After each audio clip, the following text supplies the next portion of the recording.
कुठलाही 0% सुद्धा राजकारण किंवा कुठलाही हेतू दुसरा नाही। मला कुठल्या कुटुंबाबद्दल सुद्धा काही वैर आणि कुठली भानगड नाही। माझी एकच इच्छा आहे, व्याज आहे म्हणून त्यांनी ज्ञानराधामध्ये ठेवले। आज अनेक चांगले सदन शेतकरी सुद्धा, गरीब अत्यंत हातावर पोट भरणारा मजूर वर्ग सुद्धा अत्यंत मी म्हणेल की जनन करण्यासाठी की आता आपल्या मुलीला 2 वर्षांनी 3 वर्षांनी लग्न करायचंय, त्या लग्नासाठी पैसे ठेवले। कुणी आजारपण संभाजीनगर, जालना, परभणी यामध्ये सर्वात जास्त शाखा आहे आणि त्यामुळं एकूण आपल्या सगळ्या ठेवीदारांची संख्या जर मी माहिती घेतली मुद्दाम आपल्या सगळ्यांच्या हिताच्या जपवणुकीसाठी, तर तुमचे एफडी म्हणजे फिक्स डिपॉझिटचे जे खातं आहे त्याच्यामध्ये एकूण 1,63,000 लोकांचे खाते आणि त्याच्यामध्ये एकूण जवळजवळ तुमच्या माहितीसाठी सांगतो की 1,700 कोटी रुपयांची गुंतवणूक आहे फिक्स डिपॉझिट मध्ये। त्याचबरोबर करंट अकाउंट आणि सेव्हिंग अकाउंट म्हणजे बचत खातं, या खात्यामध्ये सुद्धा एकूण जर खातेदार विचारले तर 2 लाख एवढे खाते। त्यामुळे 2 लाख आणि फिक्स डिपॉझिटचे 1,65,000, 3,65,000 खातेदार एकूण आतापर्यंत सापडले। म्हणजे एकूण किती असतील ते माहिती नाही, पण 3,65,000 आतापर्यंत जी मला पोलिसने आकडा दिला तो आकडा आहे। आणि याच्यामध्ये एकूण किती ठेवी आहेत तर साधारण 3,750 कोटी, जवळजवळ 4,000 कोटी रुपयांच्या ठेवी आहेत।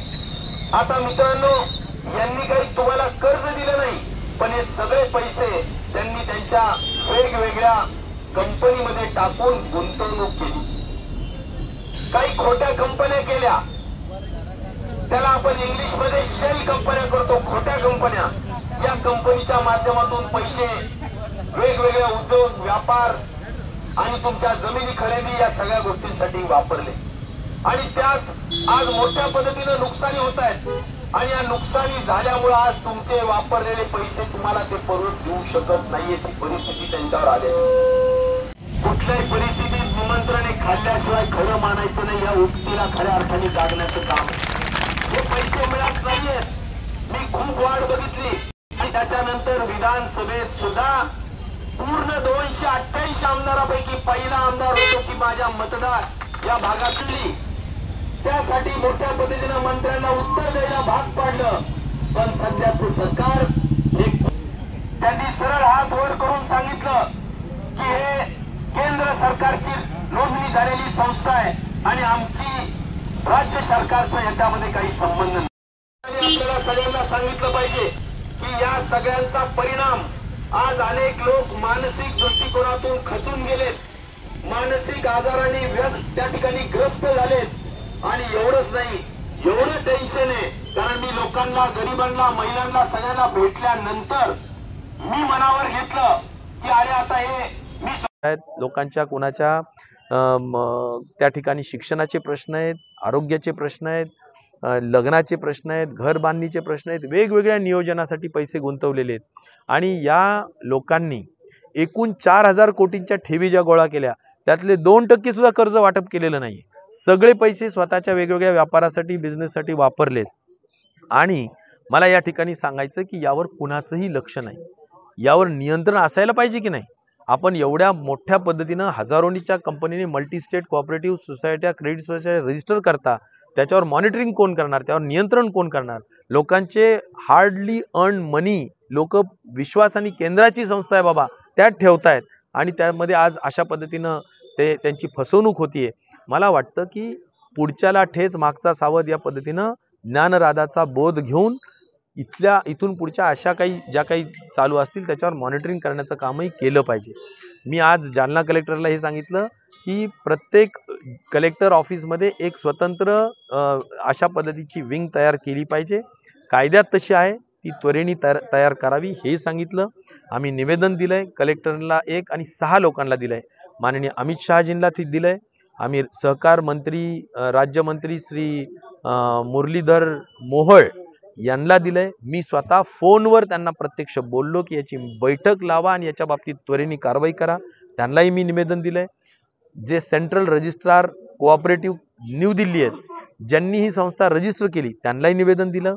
कलेक्टरला दिलं, SP ला दिलं, आयुक्त सहकारला दिलं, सहकार मंत्र्यांना दिलं.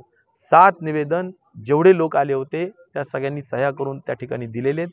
मला असं वाटतं वर्षभर संघर्ष केल्यानंतर का होत नाही, या सध्याच्या सगळ्या लोकांनी जागं व्हावं आणि त्वरेने प्रशासक नेमावा आणि पुढची कारवाई सुद्धा थोडी वेळ खाऊ आहे. लवकर लोकांचे पैसे उपलब्ध करून द्यावेत, एवढीच रास्त अपेक्षा आहे. अनेक लोकांना अटक करणं गरजेचं आहे. आज 1 किंवा 2 लोकांना केलंय. मला वाटतं त्याच्यातही का दिरंगाई केली जाते. वर्षभर झाले लोक मागं लागलेले आहेत, त्यातही काहीच केलं जात नाही. त्यामुळे प्रशासक, मी म्हणेल की 8 दिवसाच्या आत, जर संवेदनशील सरकार राज्य सरकार आणि केंद्र सरकार असेल, 8 दिवसाच्या आत प्रशासक नेमून ताबडतोबीनं संबंधितांच्या प्रॉपर्टीची यादी घेऊन त्याच्या लिलावाची प्रक्रिया जी काही कायदेशीर असेल ती चालू केली पाहिजे. तरच खऱ्या अर्थाने सरकारला मायबाप सरकार म्हणता येईल. नाहीतर मायबाप सरकार म्हणण्याचं सुद्धा कारण, या दोन्ही सरकारांना म्हणण्याचं सुद्धा कारण राहणार नाही. आपण सरकार हे संवेदनशील असतं असं आपण म्हणतो. ह्या संवेदना कुठं बोथट झाल्यात हे माझ्यासारख्याला कळत नाही. आणि म्हणून यात कुठेही आम्ही ईश्वर साक्षीनं शपथपूर्वक सांगतो, यात कुठेही राजकारण नाही. आम्हाला ते करायचंही नाही. यात पक्ष नाही, विषय नाही. लोक होरपळत चाललेत, लोक मरतायत, लोक त्या ठिकाणी अतिशय मानसिक त्रस्त आहेत. त्यांची थोडीशी तरी काळजी घ्या, एवढीच हात जोडून सरकारांना विनंती आहे आणि प्रशासनाला सुद्धा तीच विनंती मी या ठिकाणी केलेली आहे.